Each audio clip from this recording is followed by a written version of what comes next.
Hi, good morning to everyone. Myself Jagdish. I am going to discuss about a sources lesson. The sources, these are the very major important resources which are the helpful for the construction and creating and forming of the history. Then what is the meaning of the history? Simply, the meaning of the history, the systematic study of past events is called as history. The systematic study of ancient events, that is called as history. So, for the construction of, for the creating of, for the writing of the history, the resources are major important evidence. So that purpose, for the formation of the history, for the creating of the history, the sources are very useful resources. So without the sources, there is no history. So that purpose, sources are play very significant role during the time of the creating of the history, my dear students.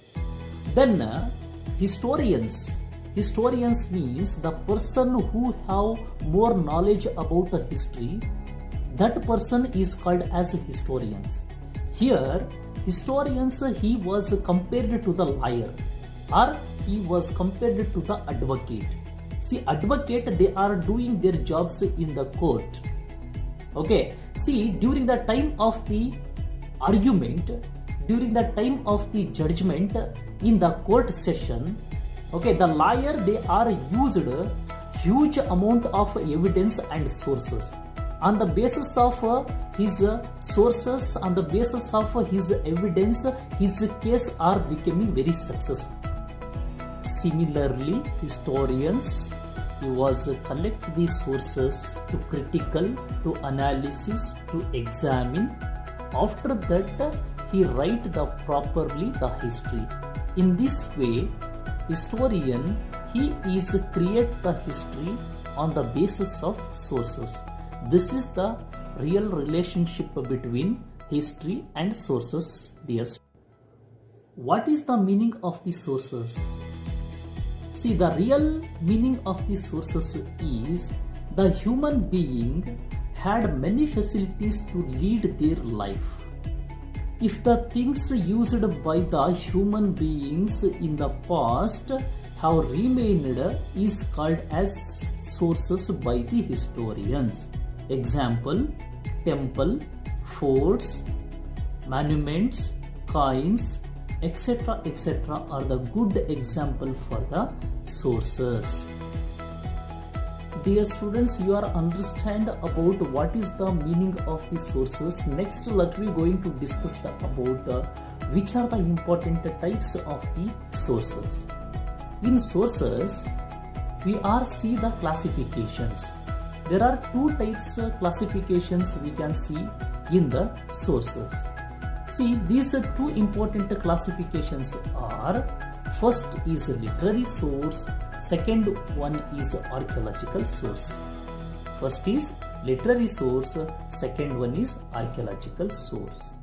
The literary source, it is also classified into, there are two types. These are written literature and the second one is oral literature.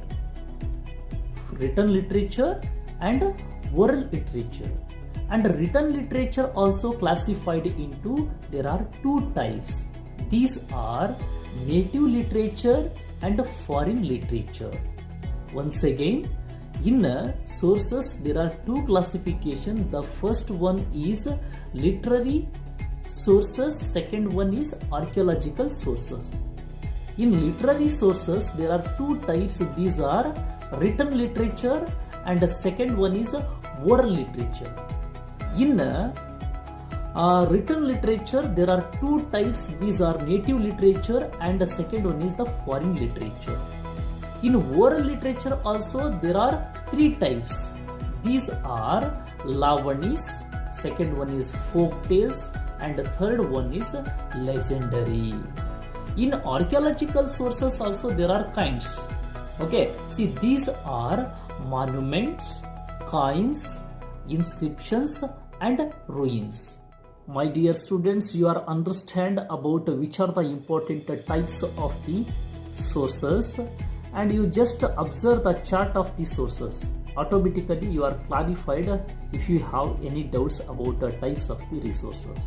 See, next we are going to discuss it one by one which are the important types of the resources along with the detail. The first is the written literature. What is the meaning of the written literature? See, written literature, it is a one type of the resources which are helpful for the construction and creating of the history.